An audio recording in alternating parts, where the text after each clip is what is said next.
Let me make a recording.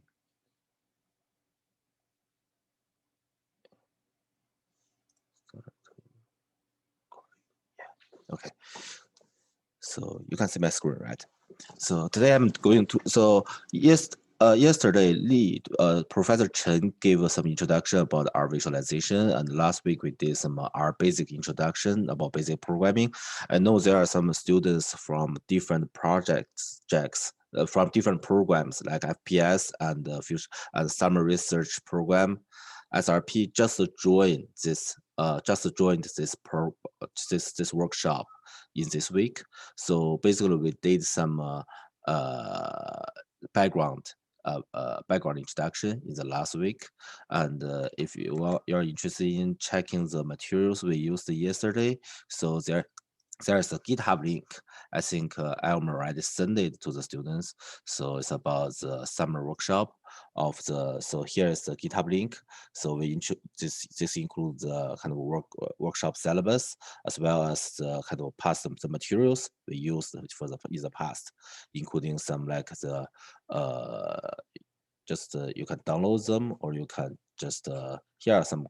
This is just the codes, but if you save link as, so you just download it and you open it. It is written in this is in the R Markdown shape. So let me see. Yeah. But also make sure this is in the R Markdown shape, okay, rather than the original code. Okay, but we put all the other like the here we see that here we give some example codes and also some like here some example codes we used in the beginning to introduce the R basic programming of R. You can just try them and make some practice. And yesterday's materials, R visualization PDF version of the course is already of PDF version of the slides already given here. Okay, so today will be a hands-on section. So we will majorly talk about some, like give some examples about how to use R to do some data analysis, and this data analysis can be useful in your lab, your research.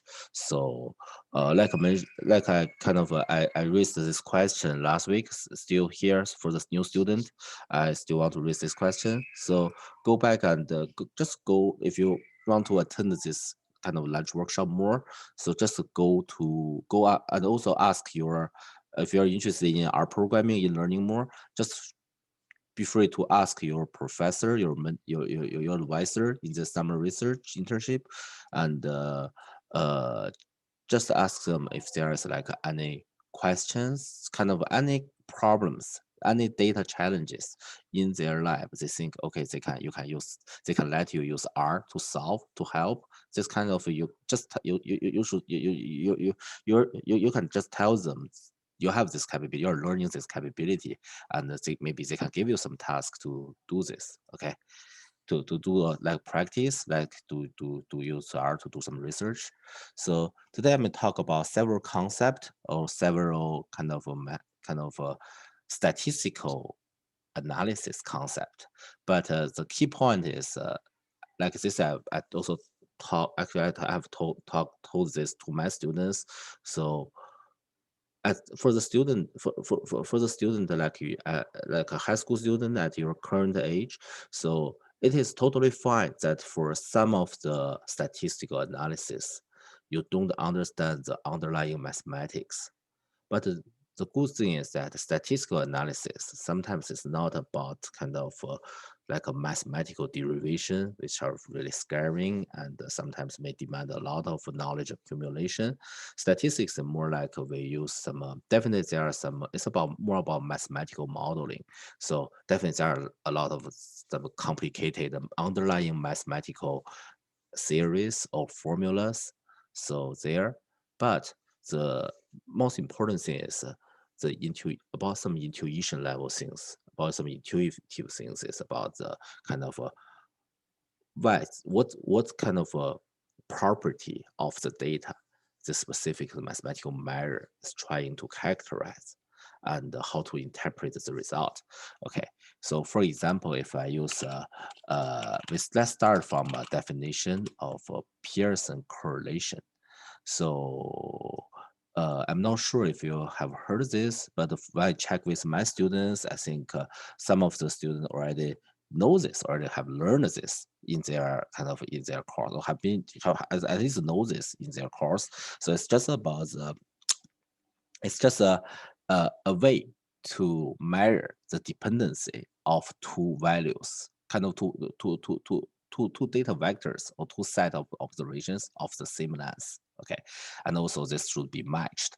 So basically, the idea is that it's like here. So you see here, each point is a measure, and they have x-axis and y-axis the data to show, and if they form a high linear dependency, their Pearson correlation will be 1. And if they don't show kind of linear dependency, they don't have a kind of their if it's certain arrows, their Pearson correlation will be kind of be lower, kind of be. And also this one, the Pearson correlation coefficient ranges from 1 to -1, 1 for positive dependency, the -1 for negative dependency. But like shown here, so the interesting thing is that, so see, even they have a strong correlation with a certain slope, but if they still form linear dependency, and they have the kind of even the slope changes, the level of dependency changes, they're still the Pearson correlation is still 1 or -1. This is the kind of the property of Pearson correlation. It's not only measures it's it not only measure the dependency, but it also is more measure kind of how strong the linear dependency between the two data. It's more about the linearity rather than kind of the level of the. It's kind of is also the level of the dependency, but it's specifically for the linear dependency. Okay, and here definitely some arrows in after some arrow introduced in, so we may see the Pearson correlation drops. And if they have if you observe a Pearson correlation equal to 0, that means they are not linearly dependent. But also there are some other cases. For example, the data may form certain shapes, right? Like here, this is should be like a curve, oscillating curve. And also here is just some regions randomly select, not randomly, but some regions over the kind of the 2D coordinate, and also some certain shapes, and this is circle-like shapes. So, and also there's multiple groups of data, but symmetrically distributed. So then there, so all of these shapes, the Pearson correlation is 0, and what it tells is just like the linear dependency between the data at 0. So sometimes we want to use the Pearson correlation if we know the kind of the dependency of the data should be of two kind of features should be with certain linear dependency. But sometimes if you know, okay, the dependency is definitely not linear, so Pearson correlation won't be used. But I can tell you, so in most of the cases, at least in biological data, so normally when we check about the dependency of like the features we observed, I mean show it later, show some examples later, we may want to use Pearson correlation, since the linear dependency is the most straightforward type of dependency we can observe from the data. Okay, and it's easy for kind of downstream interpretation. So here, let's just do some simulation. So some of the codes may be kind of, we haven't introduced this before, but it's just show you the process, kind of how can we use some core part, and how can we want to see the property of the data, and sometimes how can we use R to use some simple commands to finish this computation. But definitely, if you're interested in Pearson correlation, so here is the mathematical definition of the Pearson correlation. So here X is one observation, Y is the other feature. If you want to compute the X and Y, the dependency between them, and it's kind of is X minus the mean of X and multiply the an inner product with y y minus the mean of y, and divided by their kind of a standard deviation. And here is kind of just the computation form of it. Just do each xi minus x, the mean of x, and each yi minus the mean of y, and do their sum. And then this is their kind of the standard deviation, how the standard deviation was computed. Okay, so and if you're interested in this, you can read more math, but I can tell you, so on R, so we don't need to write this complicated formula. There's a function called COR. So this is the way the function to compute. It's already encoded there. So you can just directly use this function to kind of to compute the Pearson correlation between two vectors. So here, let me just do one thing. So here we randomly simulate. Here our norm is to, here I just directly tell you, okay, this command line is to simulate 100 random number from a normal distribution. So here is x. We just hist x. How x looks like? We use hist x. So see their histogram. Says histogram. So we just make it be. Sorry, give me 1 minute. So let's ask.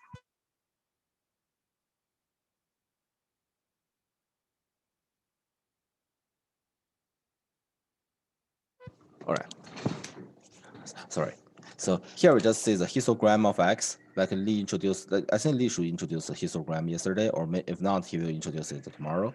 So it's just shows the kind of frequency of the data of that different range, right?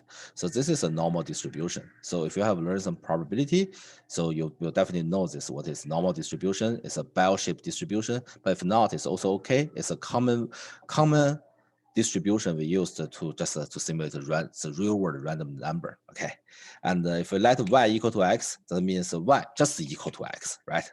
So y, if y, this we say that x, this is x, this is y, start the same.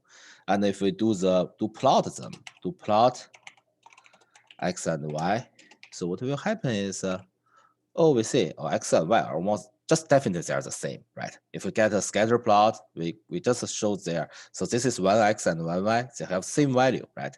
So if we compute their correlation, definitely their correlation be 1, right? Because they're exactly the same.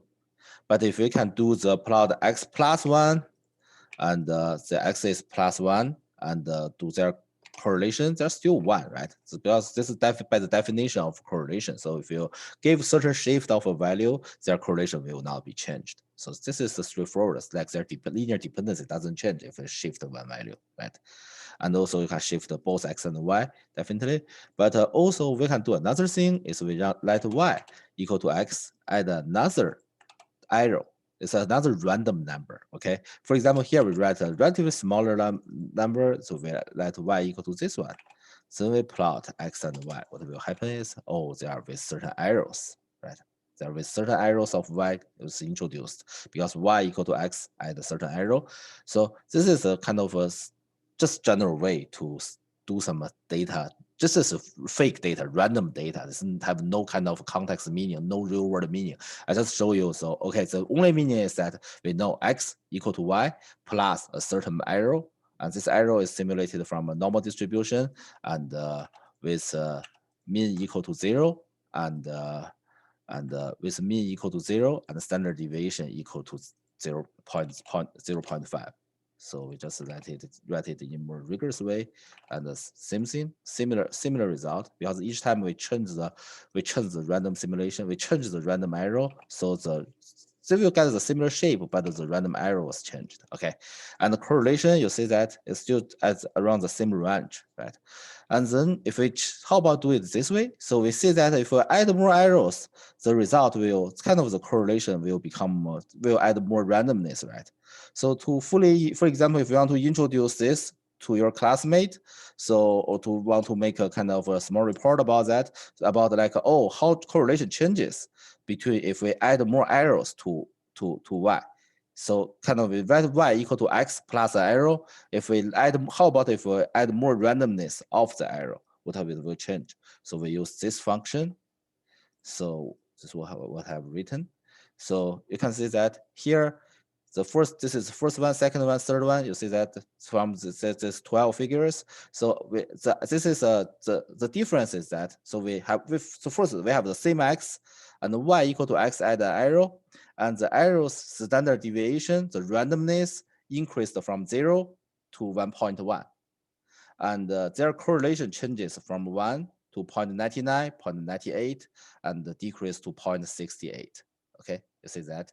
And here is the light blue dots shows the 1,000 randomly simulated kind of the 1,000 x and their matched randomly simulated y, which is simulated by x plus a certain arrow with a different level of standard deviation, and shows their dependency.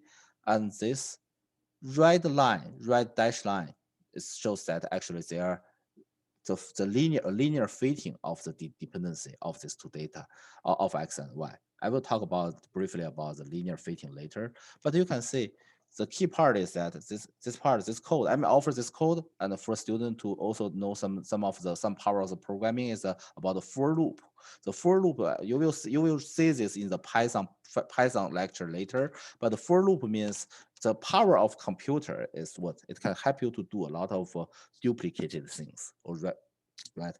So if you want to do this computation 1,000 times, if you use hands, you need to do it 1,000 times. It's quite time consuming. But you can use that computer to quickly do it 1,000 times repeatedly, or we call it iteratively. Okay, so here is a for loop. So here is we see that SD. This is the 12. This actually 11 standard deviation, because in the beginning we set as a first. So this is how it run. So we first create a background, kind of create a window. It's called par mf equal to 34. That means we create a window for our plot with three rows and 4 columns. Okay, and we first let y equal to x and compute their correlation, and we first plot their. This is let's just go from just line by line. Okay, so we just make it here, make it more clear. Okay, we just start from beginning. So we open a window, and this window is with kind of a graphic window, and we want to put our figures in, and we set there are 3 columns, 3 rows, and 4 columns. We already get x. X is this value. We let y equal to x. Compute their correlation. Their correlation is 1, and we plot their dependency, x and y, and by setting the color of the dots equal to light blue, and also PCH means the point, we let it be PCH equal to 16, means we let the point be kind of solid point. If we set PCH equal to 1, it will be circle. It will be circle-like. You see that small circles. So if we set it to 2, so you see that this will be small triangles. So you see this is with some difference, but normally when we want to just illustrate the data. So I think Lee introduced this yesterday. So so about the different shapes of the data we can use.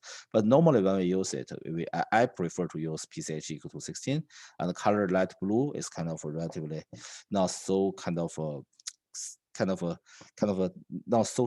so the color is not so strong. So I want to use relatively light colors. Like for example, another color is like a pale green. So pale green. So something kind of can be comparing to normal green. So this color is kind of relatively light. This is normal green. So normally we use this type of relatively light colors to make things be not too strong. Okay. And also here is a min. Min means what? Means it's a kind of title you can put here. Here we use this command paste. So paste it means what? So here this one component is SD. A second component is 0 because the SD originally is 0. And this correlation and the round correlation means we take the round means round up. So for example, if we round point this one 4, we just take the first 4 digits after the point. Okay, and 5, 6. So this means round. Makes the value not be too long. Okay, so this is the first part. So we get the first curve plot, and then we use a for loop. Here is from 1 to length 11. So just let I equal to 1. So just like I equal to 1, see what happens.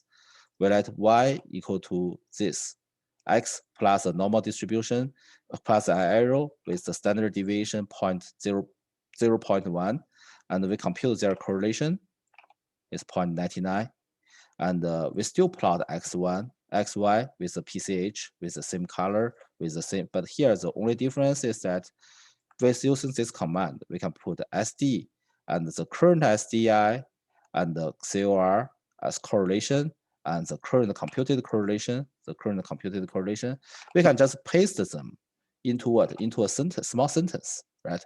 Or just is not sentence, but small string, okay, and show the property of this simulation. And also AB line means just add a line. And this LM I will talk later. It's just directly compute the dependency of x and y. Okay, so this is how this works, and it will do I after it do I equal to 1, it will do I equal to 2 to 3 until to the length of SD, which equal to 11. So this is a logic here. Okay, so it will iteratively do the things in this for loop from 1 to 11. So if you're interested in this, you can definitely try this code and feel free to edit it, so to revise it and to change it and with the analysis you want to make. Okay, and also but here is my major purpose is to show, okay, the correlation with different, when you change the arrow you want to add to the data, the linear dependency will be changed. Okay, and then how about nonlinear dependency? So Pearson correlation is not good for nonlinear dependency. So it's only, like I mentioned, for linear dependency. So here, let me do this one. So pi, interestingly, in R, there is encoded the kind of the constant, natural constant pi. And if we generate from 0.1 to the value around 4 pi. Okay, so we let y equal to sine x, the sine function. Okay, and we plot y, that's how it looks like. It looks like this, right? This is how it looks like, right? And similarly, we can do the thing like what we did for the last one, right? For the last analysis, we let y equal. So this idea is that we simulated some value x from 0, randomly simulate some x from 0 to 4 pi, and let y equal to sine x plus a certain arrow. And we change the strength of the arrow and see what happens. Here is when we simulate it, you see. So this is exactly just randomly simulate draw some values from 0 to 4 pi, and compute their kind of and compute y equal to sine x, and then we compute their kind of correlation and the linear dependency. So you see that the correlation is negative 0.4, but actually this correlation doesn't tell a lot of things. The reason is what? You see, this is original x and y. It shows this dependency. But Pearson correlation, the computation is based on assuming they form a linear dependency. That means, we consider this data, if the Pearson correlation, we use Pearson correlation, we consider this data should form this line. This is the line fitted by kind of with a consideration of the Pearson correlation. If you have learned linear regression, I will talk about this later. So later today, but this is called slope. This is called the slope of this line. So here for this univariate analysis, Pearson correlation is exactly the same as the slope. Okay, gotcha. So sorry, no, sorry, my bad. It's not equal to the slope. Sorry, my bad. So it's equal to something else. Sorry.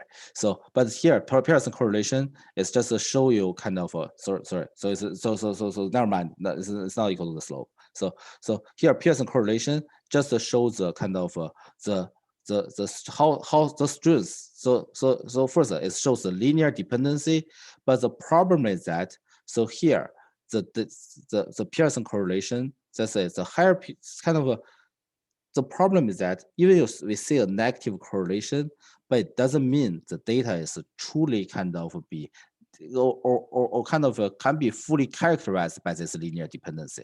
As as you can see that here, this negative lines shows what's how the node how the data should be distributed if we consider they form a negative dependency. But actually, the data form a nonlinear dependency.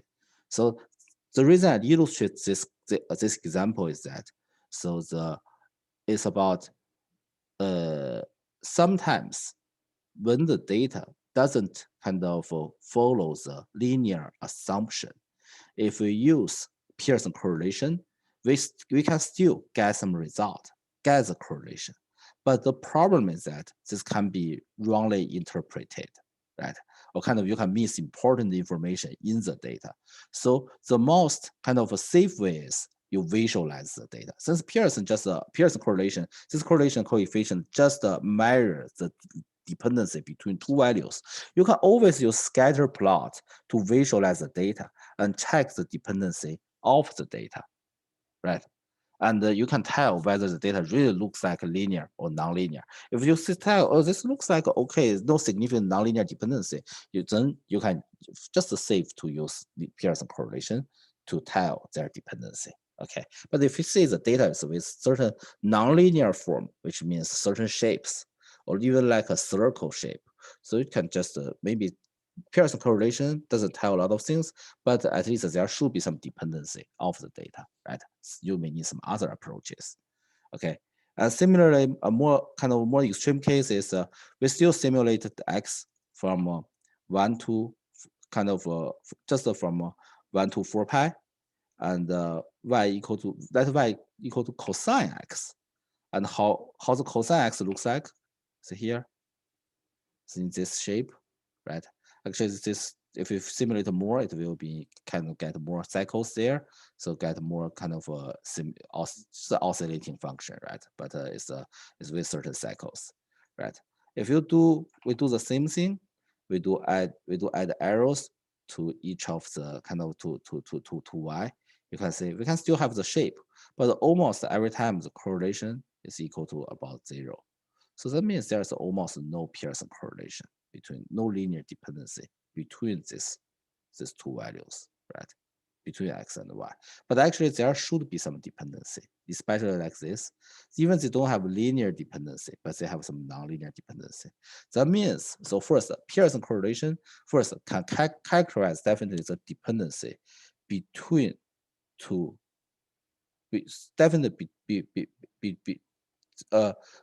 is good to characterize the dependency between two value two features if they have a certain linear dependency. But sometimes if they have some nonlinear dependency, this it doesn't work. So, but for most of real world data, like I mentioned, linear dependency is enough to characterize their dependency or association. So for example, if your professor gives you some data set, it contains multiple features, you just compute a a Pearson correlation between each pair and can tell, okay, if two features are highly associated or two features are not. But after you do that, you can, to double check the result, you can plot the data, the pairwise features, and check, okay, whether there's to make sure there's no nonlinear dependency.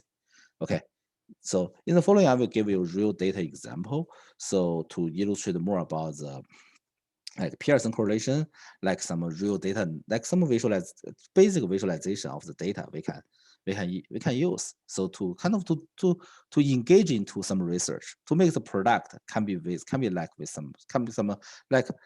just to make the using some codes to enable you to do some research like things or real research on real world data. Okay, so here I just directly load to data. So this is about some data we have processed before. Okay, so it is what? So we already learned the dim function, right? We check the dimension of the data. Here is a cancer data. It contains 55,000 features and 456 samples. So we see if we hide it, for the, we don't need to hide it. If we just see the first 5 columns and first 5 rows, how it looks like this. Okay, so if we check the 100 and 105, So it looks like this, okay? So here actually each row is one gene. They have a name, it's one gene. For example, if we want to look for this gene, so like I think last time I showed that, so we show the gene cars. So this is about the function of the gene. This is what my research I'm dealing with every day. So there are annotations of the genes. This is ATP binding cassette subfamily B member 4. So they have certain functions, right, in this gene. Okay, so each is for the human, like the human for the human after the kind of the human genome project. So the Human Genome Project. So finished in 2003. So in the past around 20 years, people keep kind of accumulating knowledge and annotations of the genes in human genome. Okay, so right now almost all the genes we know their functions, but definitely a lot of genes have multiple functions which are unknown. So we know there are some central functions, but for some genes there are kind of with some alternative functions is still undermining. So this here is we have the, and each column is a sample. So basically is we get the, for this data set, we get this is a colon, I can directly tell you this is a colon cancer sample data. So when they do is that, so when they do surgery removal of the cancer tissue, and we get some cancer tissue and also some adjacent normal tissue. And this won't hurt a lot to the patient since this is just for the, because the patient already need to have a surgery. So after that, and we send the two samples, normal sample and cancer sample, to the kind of to the sequencing core. And for example, IU School of Medicine have this sequencing core called Center for Medical Genomics. So and but this is conducted at, actually I can tell you this data should be conducted by UNC, University of North Carolina, and at that time as a sequencing core. So and what it measures for each of the sample, they will measure the relative abundance of each gene inside each tissue. So the abundance may, we know each gene have some functions. And if the abundance of the gene is higher, that means the functions can be like a higher. So here we see that this is cancer data, and we also have normal data. So this tells you, okay, first, the number of rows are the same, they are all genes, but the number of columns are different. There are much fewer number of normal samples. The reason is straightforward. So sometimes when people do the surgery removal, we cannot remove kind of extract the kind of match the normal tissue, since it will definitely add additional damage to the patient. But for some cases we can get some. Okay, so then a straightforward question is that, okay, if we observe this number of these two large data sets, can we identify which genes are kind of, or which pathways, or pathways means a certain biological function, which biological functions shows very large difference between cancer and normal tissue. Kind of we can characterize here's colon cancer. So it's colon cancer versus colon tissue. So we can characterize a kind of property of cancer. So when we don't show the statistics test, we have to introduce, we probably will not introduce it here. It's a kind of add additional complexity. But rather than using a rigorous statistical test to make the example, I use another way to illustrate the case, how we can do. So for example, some people think, okay, cancer is a disease with uncontrolled cell proliferation or loss of control of cell proliferation. This is one property of cancer. That means cancer become a tumor, become a kind of a lot of proliferating cells, cancer cells, and may kind of really kind of grow very big and take a lot of nutrients and make the dysfunction of a certain organ and cause definitely further lethal disease conditions, maybe. Yeah. So, and this is a pathway I extracted. So we have a large database of pathways, and this is called cell cycle pathway. So it's a kind of the genes involved in cell cycle. So it's around 120 genes involved in cell cycle. This is already what I know. I already know this. Okay. So then we get the row names of the data, around 55,000, and also all the cell cycle genes. The cell cycle genes I extract from database. I get their intersect, which means they are kind of how many genes are in our data. You see that there are some genes. This is here is around 4 genes. There are around 4 genes were not kind of in our data, were not kind of measured in our data, but the majority of the 120 genes are there. Okay, so here we get the data. Here we get the data of the cell cycle genes. You see that? And here we get the normal data of the cell cycle genes. Okay, normal data and cancer data. It's about 124 genes, cell cycle genes, and still 456 cancer samples, 41 normal samples, right? And what we do is we do this. So what we have done is I think we have Shah have talked about this, how to deal with matrix is you see band. So we just bind them by columns. So just attach this one to the end to the right of this part, to the right of this matrix. Right now you see the dimension here is 400. So still the same number of rows, but the column become 497. So this is the number of columns of the cancer data plus the number of columns of the normal data, right? Just do a simple attach kind of, okay, and just link them, okay, on the by columns, okay, and then we set this is further for our kind of a visualization.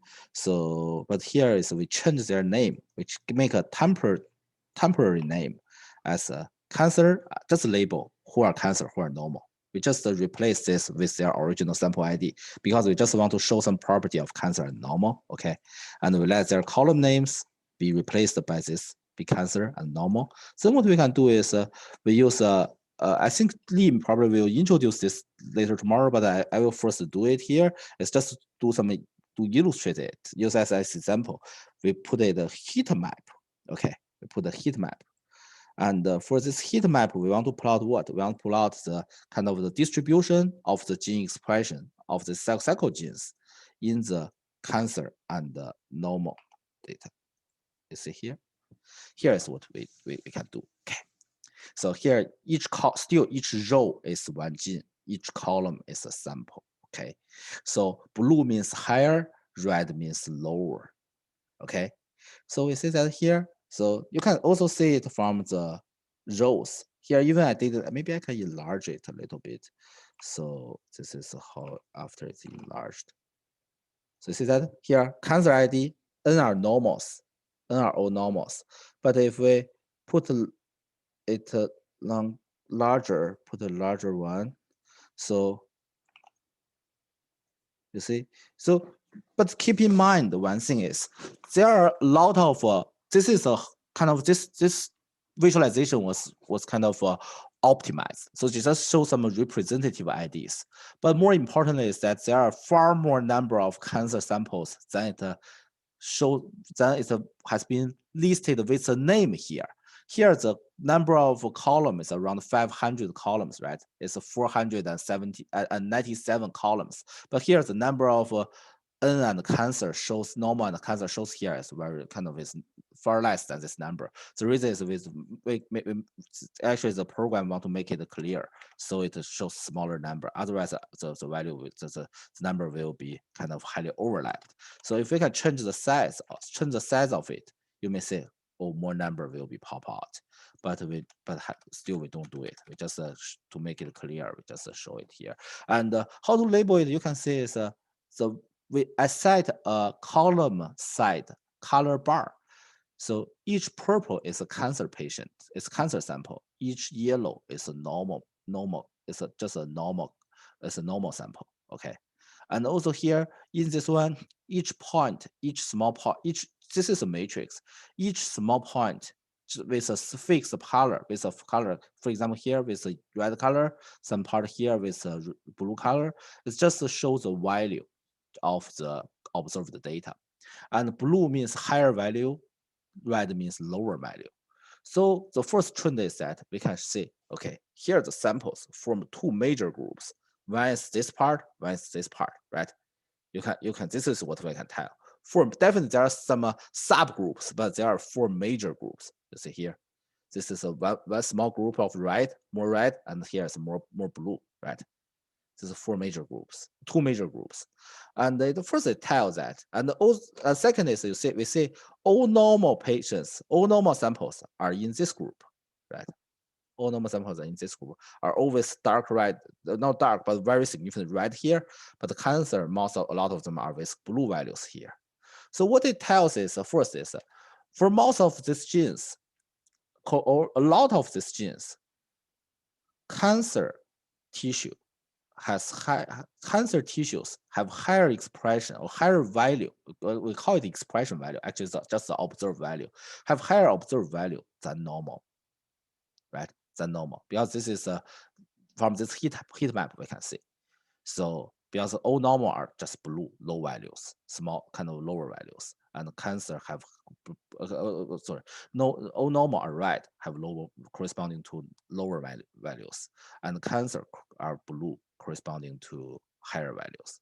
So this is straightforward. As mentioned, cancer with higher uncontrolled proliferation, and this confirmed. Okay, yes, cancer truly has more elevated cell cycle. Right, there's more cell proliferation in cancer, and also similarly but another story is that, okay, we see here there are some cancer tissues also have kind of relatively lower cell proliferation rate. This is highly possible. So this can be two causes. First is definitely the cancer's property. Some cancer with there are sometimes we may call, okay, the cancer, even the same cancer type, but the cancer happened on two different patients.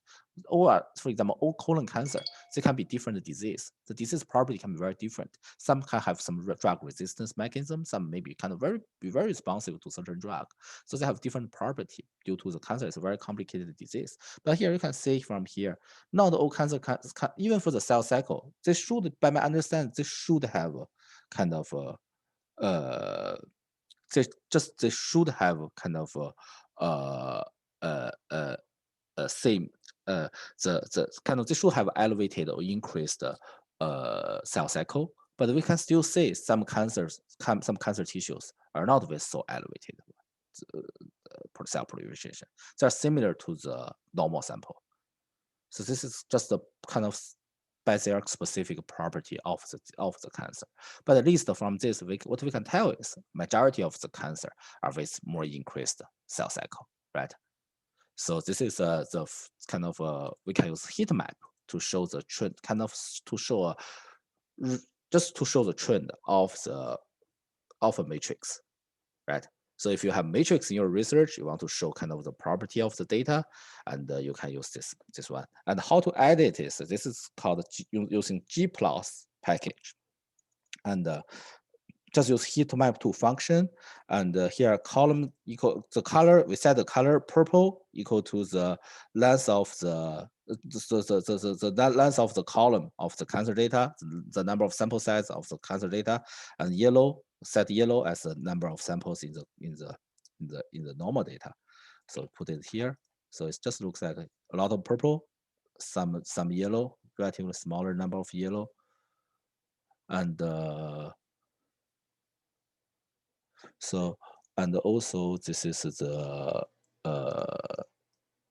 then here we have then this is the heat map, and we have the rows and the columns, and we add some this is called dendrogram.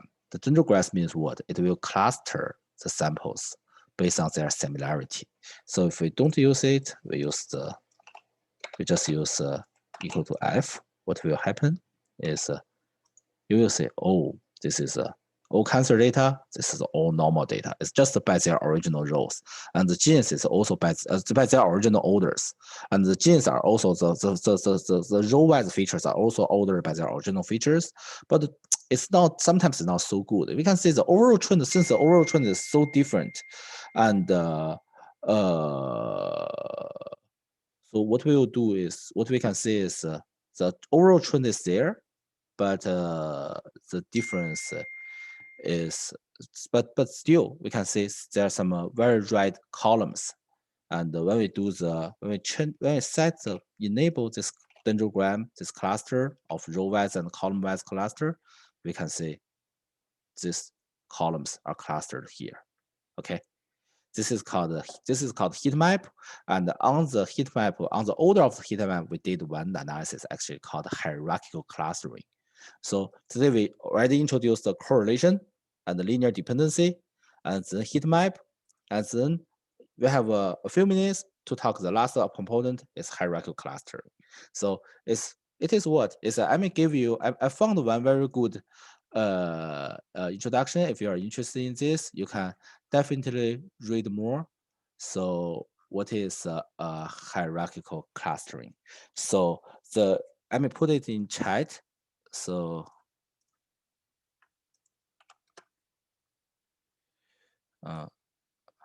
and put it in chat. So and also so this is just kind of, you can go back and read it a little bit more, since if you know, so what is hierarchical clustering? So you can do, basically you get the data, you cluster the data into different clusters. The idea is that, for example, you have data looks like this. So you first cluster the most closest to one group, and then the further most closest to, and then the further, and then grow it into a kind of full cluster. And then when you do it, you're doing with a certain order. For example, this to our AB, you first you want this to our EF, you first do EF and then AB, and EF and D, EF and C, and then AB and C, D, EF. So then this is kind of with a hierarchical order. You cluster them, you merge them. And then if you want, for example, I want two clusters, you just cut it here, and then you get two clusters, right? So I may show, so this is the simple idea of hierarchical clustering, but how to do it. So I may just let me show a quick code, okay? Cluster. Simply edge class dist. This dist compute distance of this data. So here, since we want to cluster on column wise, we may need a transpose T. And here we get a dist matrix and do edge class. And it's run very fast, and we plot it. Okay. You see here? So it's too small. Okay. We do here. So too large. Okay. We can make it's a smaller, cx equal to 0.4. So make the word be smaller. So you see that here we get some cancer and some normal here, some normal, some cancer, and you see this shape. You see this shape, right? You remember in the heat map, there's also a similar shape, same shape actually. This is what it. So this directly compute this shape on the column side. Okay, and also if you want to do it, you see that here we see the shape, this shape on the row side. We do it without the transpose. We just do the row as one. You see this shape. We will directly get this shape, this cluster, this hierarchical cluster. And how to use this as cluster? We can just get cut. We let h equal to this cluster, and we use cut tree h2, make it be two clusters. Then we'll get, okay, which sample is in the cluster 1, which sample is in the cluster 2. Okay, if we can also further make it can be like a 3 or 4. So you will get the ID of all the labels of the samples in different clusters. So here, say if you do it in 4, say all the normal samples are in cluster 4, but the cancer are with some subclasses. In terms of, this is a clustering of samples in terms of the expression of cell cycle genes. So where I did this, okay? So now this code will be shared with the student. So I will save it here, and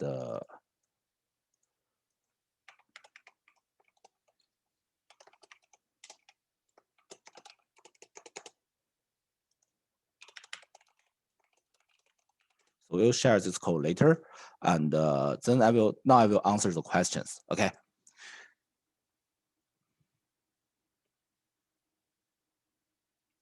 So for example, so I think the first question is from Laura Cummings. So this is a very good question. So if you wonder your data face a certain equation, you could use correlation. Yes. And is this a correct interpretation? So in AP chemistry, yeah, think of kinetics. And so definitely kinetics is a very good question. Yeah. So we use this. So we just go directly for so I think maybe you have learned the it's called the Michaelis-Menten equation. I think will mean kinetics, right? So this is a dependency. So V depends on S is a nonlinear form, right? So this is how the curve looks like. It's definitely not a linear. It's a nonlinear. So correlation is still can be applied to the curve to show their positive dependency. But the problem is that this is not a correct fitting, right? This won't get into a correct fitting. But when you already know the form of it, there is some nonlinear regression way to help you to get the regression analysis. But actually here, there is even a smarter way. So Michaelis-Menten linear equation. So you change the two term. One is as v, 1 divided by v and 1 divided by s, and you will change the form from a nonlinear dependency to linear dependency. So this is the original form. Is if you change it, one value equal to 1 divided by v and 1 divided by s, and you will get it kind of you can kind of solve it, I think. Yeah. So there's a kind of for Michaelis-Menten is a special case. There will be a kind of a linear kind of a linear dependency way to do it. Okay. And okay. When you're doing first and second order kinetics. What? Can I say it again? Sorry. When you're doing first and second order kinetics, just with your basic chemicals, not biochemistry with Michaelis-Menten, but just is it first order? Is it second order? Is it zero order? Yeah, sure. So if this is a yeah, exactly. If you're dealing with a kind of a second order or even kind of two components. Yeah, if you have two components, kind of two substrate, and make it into a into a Michaelis-Menten, it won't be a linear. Especially their dependencies may have a kind of they are not kind of they have some interactive effect in terms of their binding. So definitely they will have they're not linear, but definitely you may need some. But the good thing is in Michaelis-Menten. So for this specific form, so if you know the input, the full set of the parameter you may need should be the power set of the kind of if you already know they are kind of their coefficients, so their chemical coefficients in the stoichemical matrix, and the full set of parameters you may need are there. So you can always use a kind of a nonlinear kind of you can always kind of use a linear fitting of this nonlinear function. For example, if you use you need x square, you just add the s square into the data and do a linear fitting. But this is definitely a one's topic. But just want to let you know. For Michaelis-Menten equation is a very good example here. But it's still but the thing is that for Michaelis-Menten is a special case since people already know derived their theoretical form. So the regression is easy. But sometimes if the nonlinear dependency is we don't know the form of the nonlinear dependency, it's very hard to kind of fit them. Okay, so it's a so this is a tumor suppressor versus oncogene. Red cancer can be tumor suppressor when turned off. This is a cool thing. Cool. Thank you so much for the comments. So this is not about sorry. So this is so we go back to here. So here definitely there are some tumor suppressor genes. For example, like TP53. This is tumor suppressor gene. But since you already know this concept, maybe some other people don't know. But this is about the cell cycle part. It's more like the outcome of tumor suppressor or oncogene. For tumor oncogene, it will activate the kind of the cell cycle part. And tumor suppressor gene, it will lose the control of the regular cell cycle. All of this may result into uncontrolled cell cycle or cell proliferation and make elevation of those genes. So, but red cancer can be tumor with relatively less of cell proliferation. This is also possible, but the tumor can be also they can also form a tumor like some other reasons, like some kind of slow growing tumor, and with kind of no immune infiltration or less of immune infiltration. So our body immune system, even their proliferation rate is low, but we cannot kind of kill them. Okay. Thank you. Yeah, thank you. Yeah. So, and also, so for LoRa, so the computer is sorting them according to similarity when you have the hierarchical clustering. Exactly. So it's based on their similarity, but we can define different type of similarity. Right now, we are using the Euclidean distance as a similarity. So yeah, so the computer will do the calculations. So, but every algorithm may have the kind of the time consuming. So for some algorithm, for example, generate random number. Let me just show you. It's just a random number. Generate this number of random number. Okay, we run it. It's fast. Okay, we run it. It takes some time, right? You see, if we further run it, if we run it more, oh, it may stuck there. Okay, it costs very long time. So it may always kind of kill the program. Okay, so but whatever, I have the code saved, so no worries. So, and it will be finished soon. But I mean, if we write very kind of we write kind of some codes with